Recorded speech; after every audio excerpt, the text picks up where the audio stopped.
모여들어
인도하심으로 2021년 9월 12일 주일 예배를 하나님께 올려드리겠습니다. 전능하사 천지를 만드신 하나님 아버지를 내가 믿사오며 그 외아들 우리 주 예수 그리스도를 믿사오니 이는 성령으로 잉태하사 동정녀 마리에게 나시고 본디오 빌라도에게 고난을 받으사 십자가에 못 박혀 죽으시고 장사한지 사흘 만에 죽은 자 가운데서 다시 살아나시며 하늘에 오르사 전능하신 하나님 우편에 앉아 계시다가 저리로서 산자와 죽은 자를 심판하러 오시리라. 성령을 믿사오며 거룩한 공예와 성도가 서로 교통하는 것과 죄를 사하여 주시는 것과 몸이 다시 사는 것과 영원히 사는 것을 믿사옵나이다. 아멘. 찬송가 258장 샘물과 같은 보혈은 찬양하십니다.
사랑과 은혜가 풍성하신 주님 감사합니다. 오늘도 우리 주님께서 함께 하셔서 주님 전에 올라올 수 있도록 도와주심을 감사를 드립니다. 주님 앞에 신령과 진정으로 예배를 드릴 수 있도록 도와주심을 감사를 드립니다. 오직 주님을 바라보며 주님께 감사하는 그런 저희들 되어줄 수 있도록 아버지 하나님께서 축복해 주시옵소서. 오직 주님만 바라보며 살게 하시옵소서. 오직 주님의 귀한 말씀만 묵상하며 그 말씀 안으로 우리가 들어갈 수 있도록 아버지 하나님께서 도와주시옵소서. 세상의 모든 근심 걱정은 주님 앞에 다 내려놓을 수 있는 저희 성도님들 되어줄 수 있도록 우리 주님께서 함께 하실 줄 믿습니다. 오직 주님 안에서 쉼과 평안을 얻을 수 있는 저희들 되어줄 수 있도록 아버지 하나님께서 함께 하시옵소서. 감사하며 생활할 수 있도록 주님 도와주시옵소서. 주님께 영광 돌려드리며 살아갈 수 있는 저희들 되어지게 주님께서 함께 해주시옵소서. 오직 주님만 바라봅니다. 오직 주님 앞에 나옵니다.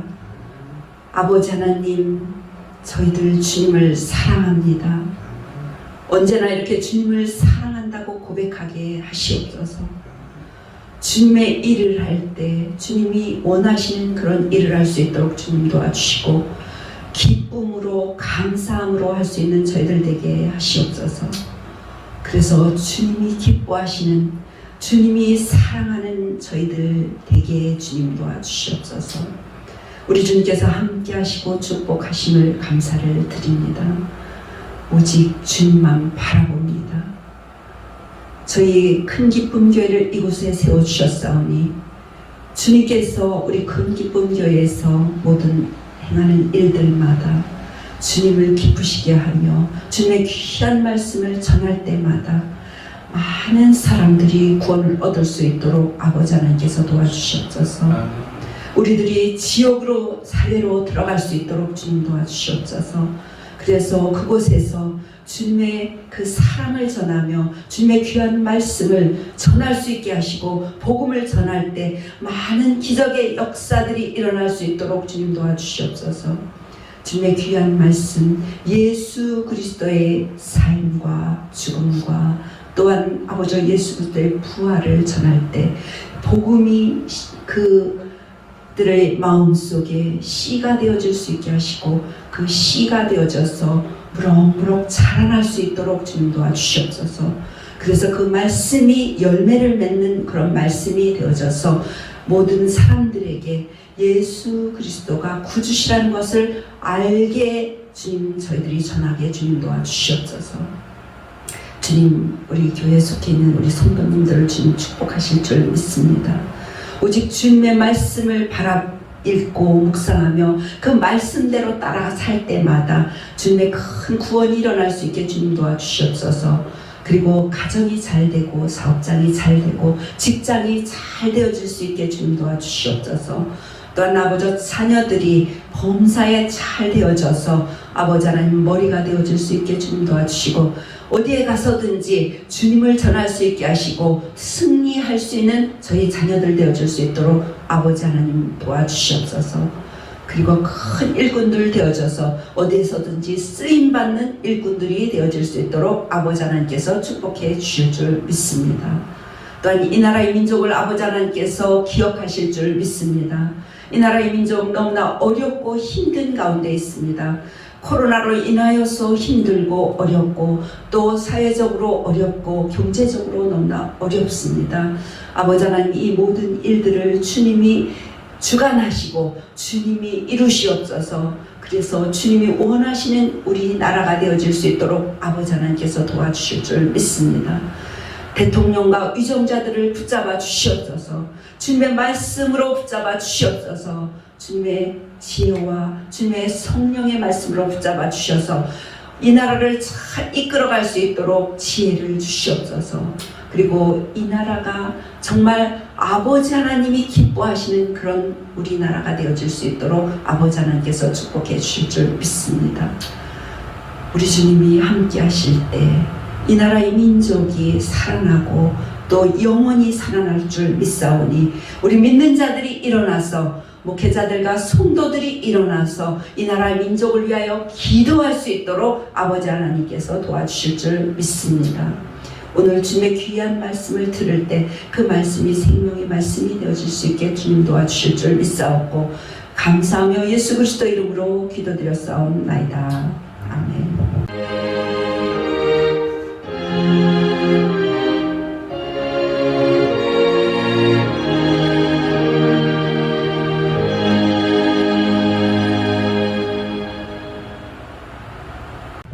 오늘 우리에게 주시는 주님의 말씀은 에스겔 47장 1절부터 5절 말씀까지입니다. 우리 다 같이 봉독하도록 하겠습니다.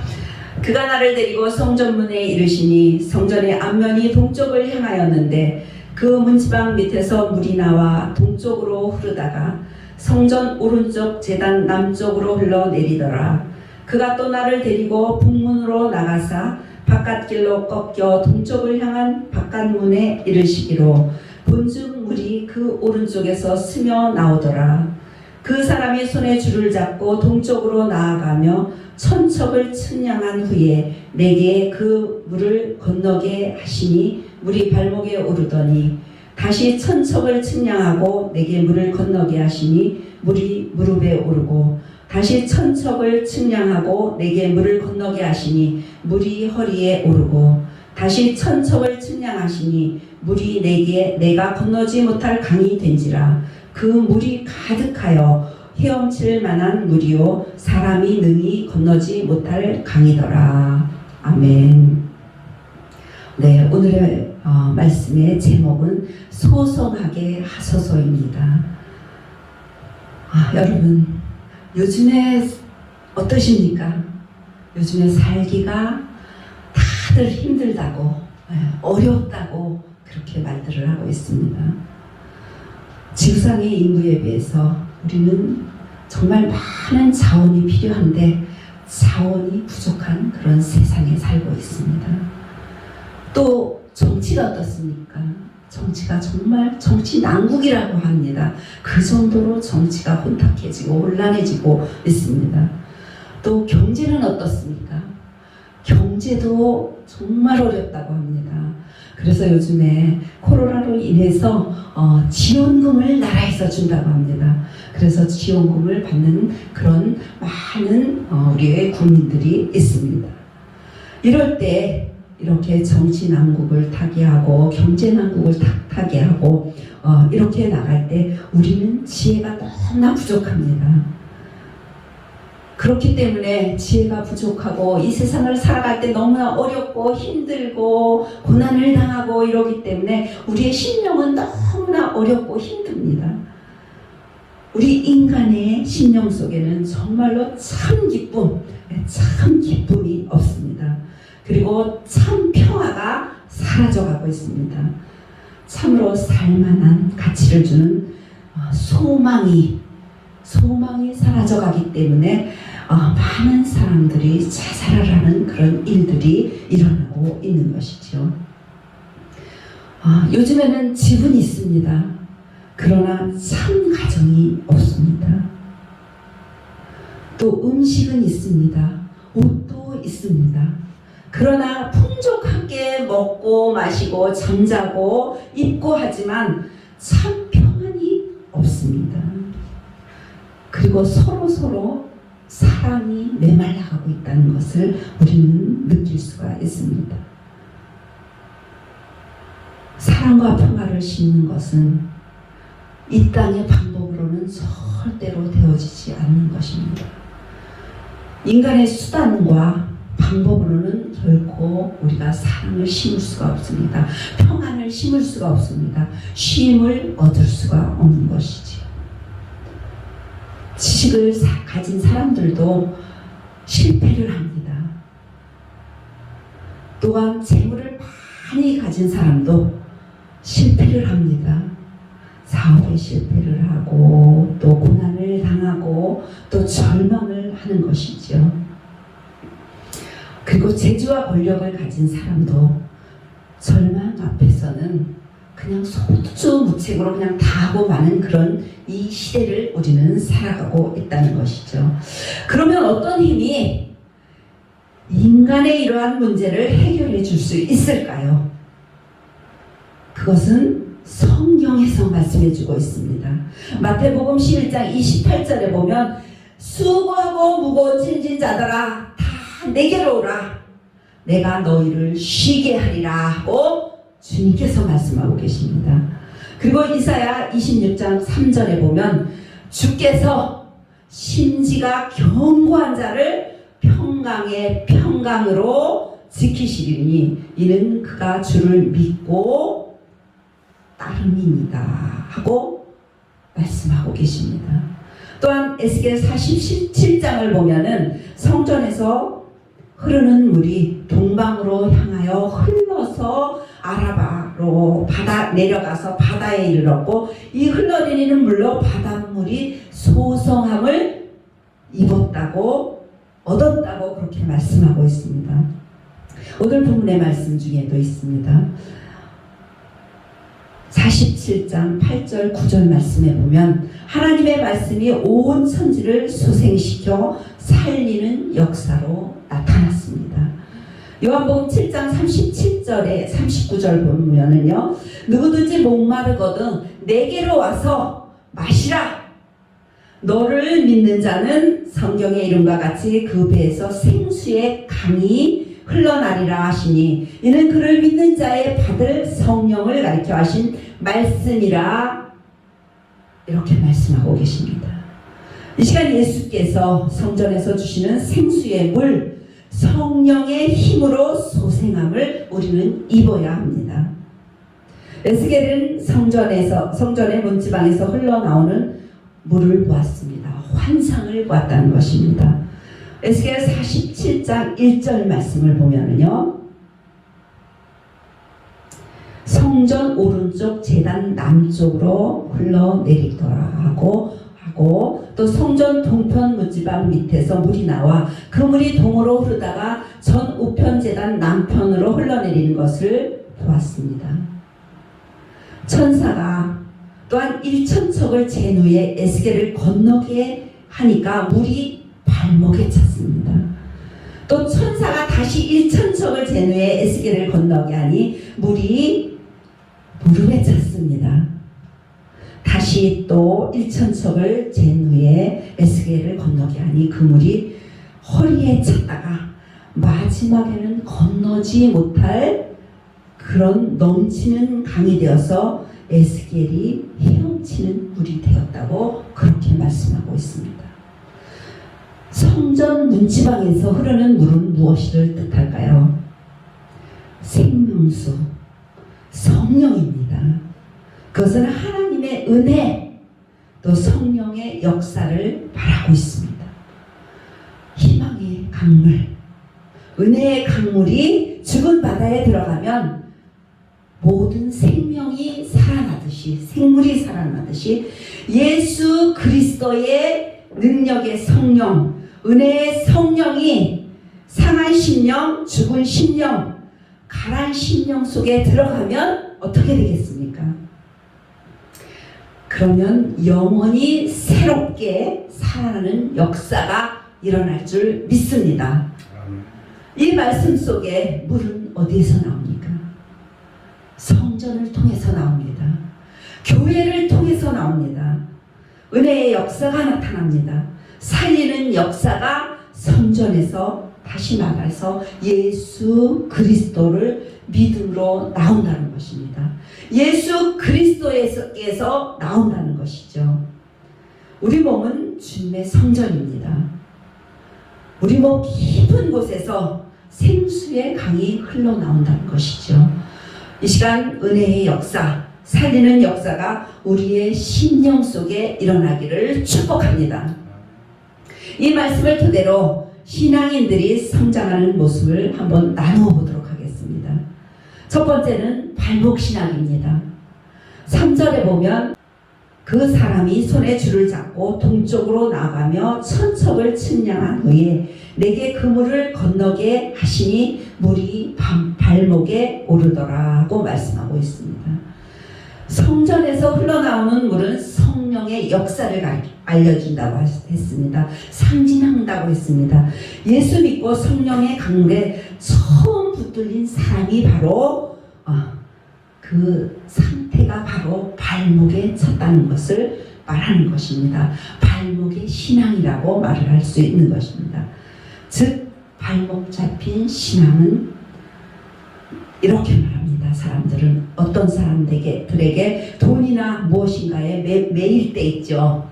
그럴 때 사람들은 그 돈이 내 발목을 잡았어, 아니면 그 사람이 내 발목을 잡았어, 이렇게 말을 한다는 것이죠.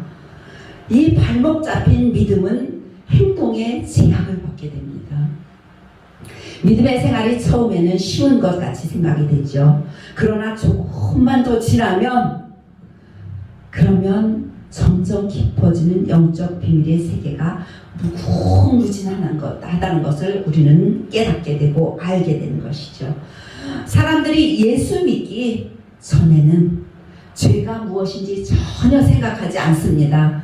그리고 먹고 마시고 술 취하고 놀러 다니고 정말 하고 싶은 것을 마음대로 하면서 자유를 만끽하면서 삽니다. 근데 그 자유가 정말 진정한 자유일까요? 그것은 진정한 자유가 되지 못합니다. 그것을 아무리 먹고 마시고 놀고 놀러 다니고 막 이랬지만 나중에 오면 혼자 앉아서 곰곰하게 생각하면 허무해지는 것입니다. 그렇기 때문에 진정한 자유가 되지 못한다는 것이죠. 실상은 것이 자유를 만끽하는 것이 아니고 마귀에게 속아서 마귀에게 끌려다니고 있다는 것이지요. 그러다가 성령의 역사로 교회에 나와서 발목 신앙에 잡히게 되면, 예수 그리스도를 주로 고백하게 되면 구원받고 그리고 천국의 사람으로 발목이 잡히게 되는 것입니다. 성령께 발목이 잡힌 사람은 하나님의 간섭을 그때서부터 받게 됩니다. 하나님이 이거는 이렇게 하는 것이 좋은 것이야, 아니면 이렇게 하는 것이 좋은 것이야 하고 마음에 하나님께서 말씀하십니다. 여기서 하나님의 간섭이라는 것이 무엇인가 하고 생각을 한번 해보았습니다. 어떤 때는 질병으로, 또 어떤 때는 물질로, 어떤 때는 고난으로 나타나기도 합니다. 그러나 이 발목 잡힌 신앙은 원숙한 신앙이 아닙니다. 온전한 신앙이 아닙니다.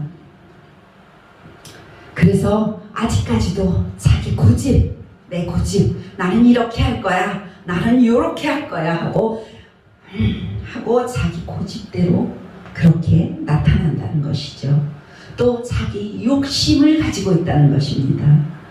그리고 자기의 이기적인 생각을 가지고 그 이기적인 생각을 가지고 그것을 밀고 나간다는 것입니다. 너희들 다 나를 따라와, 내 말이 맞죠? 이렇게 하면서 자기 이기적인 생각을 가지고 사람들을 끌고 가고 또 내 마음이 시키는 대로 간다는 것이죠. 그리고 교만에 차 있다는 것입니다. 또한 인본주의가 또 잘 남아있다는 것이죠. 왜냐하면 발목에만 물이 찰랑찰랑 차있기 때문입니다. 물방울이 튈 때마다 남에게 피해를 줍니다. 찰랑찰랑할 때 발을 한번 펑 디뎌보세요. 그럼 물방울이 펑 디딜 때 탁탁 튀어나가죠. 그럴 때 자기 자신의 그 이기적인 마음을 가지고 나갈 때는 피해를 줄 수 있다는 것입니다. 예수 믿는 사람이 왜 그 모양이냐는 비난을 받기도 합니다. 하지만 성령께 발목이 잡힌 사람은 하나님께로부터 멀리, 아주 멀리는 도망을 가지 못합니다. 왜냐하면 하나님께서 불꽃 같은 눈동자로 쭉 내려다보고 계시고 하고 어떻게 하나 하나님이 보고 계신다는 것이죠. 그렇기 때문에 멀리 도망을 갈 수가 없습니다. 그의 양심에 하나님의 족쇄가 채워져 있기 때문입니다. 바다에서 제가 한번 이렇게 봤습니다. TV를 봤습니다. 그런데 연예인들이 물고기 잡는 장면을 한번 봤습니다. 어떻게 잡냐면 낚싯줄을 배에서 바다에 나가서 배에서 낚싯줄을 해서 휙 하고 던집니다. 휙 하고 던지면 그러면은 그 낚싯줄이 거기에 미끼가 끼어있기 때문에 바다에 빠지면서 고기가 물죠. 근데 큰 고기가 걸렸습니다. 이 큰 고기가 어땠습니까? 큰 고기가 가만히 있겠습니까? 나는 안 잡힐 거야 하면서 막 돌아다닙니다. 그럴 때 낚싯줄을 그냥 가만히 잡고 있으면 이 낚싯줄이 어떻게 될까요? 낚싯대가 어떻게 될까요? 끊어집니다. 고기가 힘이 세서 자기 목숨을 걸고 도망치려고 하기 때문에 끊어질 수밖에 없습니다. 그럴 때는 낚싯줄을 막 풀어줍니다. 막 풀어주면 고기가 자기 마음대로 도망가려다가 너무 힘이 들게 되잖아요. 그러면 그때 힘이 빠지면 그때서 낚싯줄을 막 감아 올리는 것입니다. 그렇게 올려서 끌어당길 때, 그럴 때 어떻습니까? 고기는 잡힌다는 것입니다. 하나님은 그렇게 하실 것입니다. 왜냐하면 우리가 우리의 삶, 우리 마음대로 막 가서 살다가 너네들 살아와라, 이들 마음대로 살아와라 이렇게 말씀하시고, 그리고 쳐다보고 계신다는 것입니다. 아무 말씀 안 하시고, 그래서 우리가 마음대로 살다가 너네 이제 다 살았니? 하고 하나님이 낚싯줄로 막 잡아다니실 수 있다는 것이죠. 그럴 때 우리는 그냥 끌려온다는 것이죠. 그것이 바로 발목 잡힌 신앙입니다. 하나님이 간섭하고 계신다는 것이죠. 이렇게 발목 잡힌 신앙은 깊은 체험을 하지 못해서 영적인 깊이를 모르기 때문에 참 기쁨과 참 소망을 갖지 못한 그런 상태라는 것이죠. 두 번째는 무릎 신앙입니다. 에스겔 47장 4절 상반절에 보면 다시 천척을 측량하고 내게 물을 건너게 하시니 물이 무릎에 오르게 하시고, 이 신앙의 상태는 하나님께 무릎을 꿇고 앉아있다는 그런 상태입니다. 이렇게 무릎을 꿇고 새벽 기도도 합니다. 철야 기도도 합니다. 그리고 하나님, 정말 내 힘으로는 안 됩니다, 이렇게 고백하는 단계입니다. 이 단계에 들어가게 되면은 하나님이 만들어가는 도구가 있습니다. 이 도구는 바로 환난입니다. 시험의 도구입니다. 이 환난과 시험이 하나님 앞에 강권적으로 무릎을 꿇게 만든다는 것이죠. 우리 인간들은요, 우리 사람들은 여간에서는 무릎을 꿇지 않습니다. 자기 마음대로 하고 싶어하고 자기가 하고 싶은 거 합니다. 그런데 그렇게 인간은 여간에서는 순복하거나 순종하지 않는다는 것이죠. 말씀에 불순종하면서 믿음대로 살지 않겠다고 막 고집을 부립니다. 하나님을 만나서 말씀을 들으려면 교회에 와야 되는데 어떤 사람은요, 주일 성수도 제대로 안 하지요. 또 11조나 헌금도 제대로 안 합니다. 그리고 심한 경우에는 예전에 보면 성경책을 막 찢어버리기도 하고 버리기도 하고 불태워버리기도 하고 이런 일들이 있었다는 이야기를 저는 들었습니다. 그러나 환난과 시험을 모질게 당하면 하나님, 제가 잘못했습니다 하고 하나님께 무릎을 꿇고 용서를 구하게 된다는 것이죠. 무릎을 꿇는다는 것은 자가 깨어지는 과정인데 하루아침에 이루어지지 않습니다. 아브라함은 75세에 발목이 잡힌 후 25년 만에 깨졌습니다. 얼마나 심하게 깨졌는지 100세에 귀하게 얻은 그 아들 이삭을 바치라는데도 두말하지 않고 순종을 했습니다. 또 야곱은 20년의 세월을 외삼촌 라반의 집에 있으면서 깨졌습니다. 고독하고 절망적인 약복 강가에서 홀로 하나님의 천사와 씨름하다가 환도뼈가 부러지는 그런 고통을 당한 후에야 무릎을 꿇고 하나님을 전적으로 의지하게 되었습니다. 또한 요셉은 13년을 애굽에 팔려가서 13년을 노예로 종으로 살았습니다. 또 모세는 40년을 광야에서 깨졌습니다. 이들은 모두 시련을 통해서 자기 아집이 깨지고 난 후에 인간의 지혜와 지식과 또 삶의 수단과 방법을 포기하고 하나님 앞에 무릎을 꿇음으로 인해서 하나님의 뜻대로 산 믿음의 사람들이 되었습니다. 하나님 앞에서 예배는 드리지만 신앙의 영적 상태가 하나님 앞에 완전하게 굴복하지 못하고 엉거주춤한 그런 성도가 되어서는 우리는 안 된다는 것이죠. 요즘 하나님 앞에 무릎을 꿇지 않는 종들이 있습니다. 하나님의 목자들이 있습니다. 또 전도사가 있습니다. 장로가 있습니다. 권사나 집사나 성도가 있습니다. 정말 안타까운 일이지 않습니까? 하나님께 우리는 완전하게 맡겨야 되는 것이죠. 완전하게 맡기지 못하면 하나님은 환난과 시험을 통해서 무릎을 꿇게 하십니다. 반면 아무런 시험이나 고통을 겪지 않은 성도는 얼른 보기에는 정말로 하나님의 자녀 같지만 그 영혼의 깊이가 깊지 못하다는 것을 알 수가 있습니다.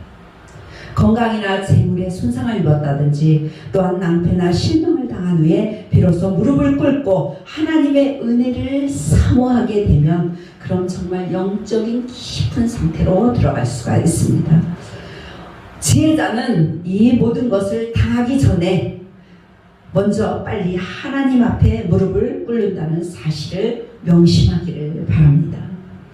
세 번째는 허리 신앙입니다. 허리는 여러분 몸의 어디일까요? 허리는 몸의 중심입니다. 남자들은 힘이 세지요. 그런데 뒤에서 허리에 있는 혓대를 잡고 잡아다니면 끌려올까요? 안 끌려올까요? 끌려옵니다. 왜냐하면 허리가 중심이기 때문입니다. 뒤에 뒷덜미를 잡고 끌려가면 힘을 쓰면 안 끌려옵니다. 다리를 잡고 끌어도 안 끌려옵니다. 그렇지만 뒤에서 혓대를 딱 잡고 허리 부분을 잡고 잡아다녀 보십시오. 여러분 한번 시험을 한번 해보셔도 좋습니다. 저도 한번 해봤습니다. 그런데 끌려오더라고요. 네, 이렇게 몸의 중심인 그런 부분을 잡고 있으면 끌려온다는 것이죠. 그래서 허리가 비틀어진 사람은 몸의 중심을 바로 잡지 못합니다. 무리의 허리에 찼다는 것은 성도가 자기 존재의 중심을 성령님께 온전하게 내맡겼다는 것을 의미합니다. 자기 중심을 하나님의 중심으로 바꾸고 자기 능력이나 인본주의적 과시를 포기했다는 것을 말하는 것이죠. 요즘 많은 사람들이 재물이나 권력을 얻으면 하나님의 존재를 무시할 때가 많습니다. 자기의 지혜나 방법대로 이렇게 재물을 얻었다고 그렇게 살아가는 사람들이 많습니다. 내 뜻대로 살아서는 안 되는 것입니다. 하나님의 뜻대로, 오직 하나님의 뜻대로 예수 그리스도의 말씀 안에서 살아가면 우리는 승리하면서 살아갈 수가 있습니다. 우리 모두 영적인 허리를 하나님께 맡기시기를 축복합니다. 그럴 때 하나님께서 권능으로 우리의 영을 붙드십니다. 하나님을 경외하며 그분과 교통하시기를 축복합니다. 무엇을 먹을까? 무엇을 마실까? 무엇을 입을까? 걱정하지 마십시오. 삶의 허리를 하나님께 맡기고 오직 그의 나라와 그의 의를 구하는 깊은 신앙을 가지시기를 바랍니다. 여호와는 나의 목자시니 내가 부족함이 없으리로다 하고 말씀하셨습니다. 우리는 그렇게 고백을 해야 됩니다.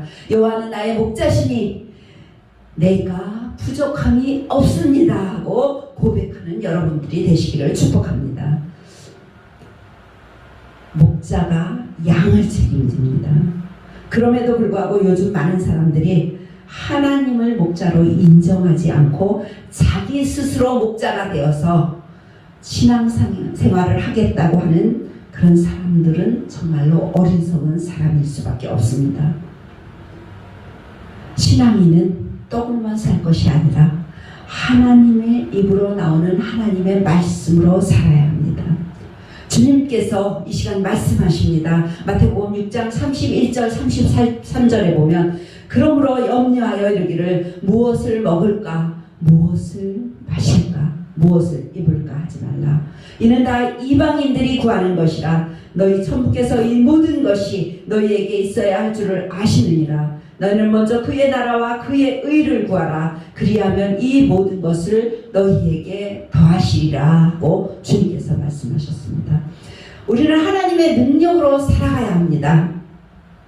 또 삶의 허리를 주님께 맡기는 성도는 모든 것을 하나님께서 책임져 주십니다.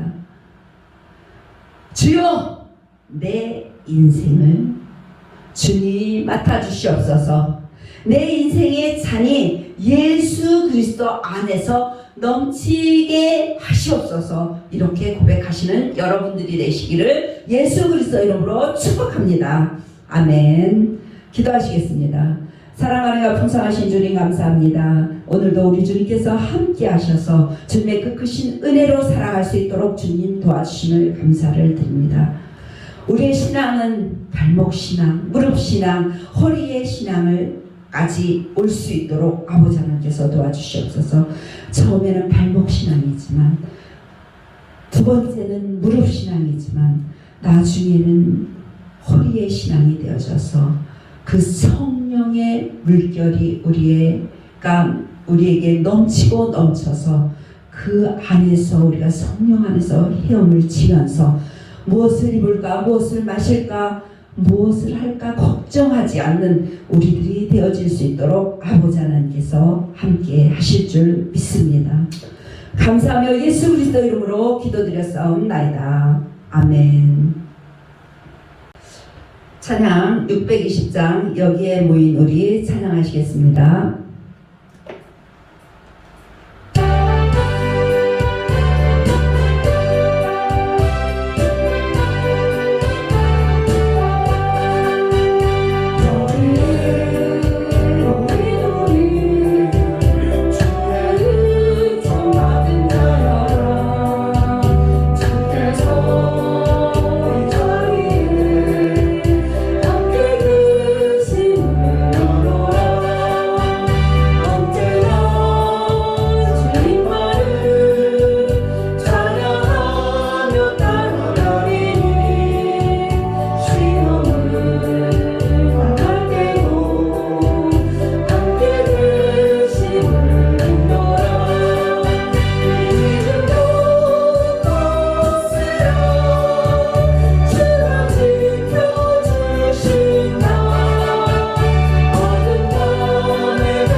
기도하겠습니다.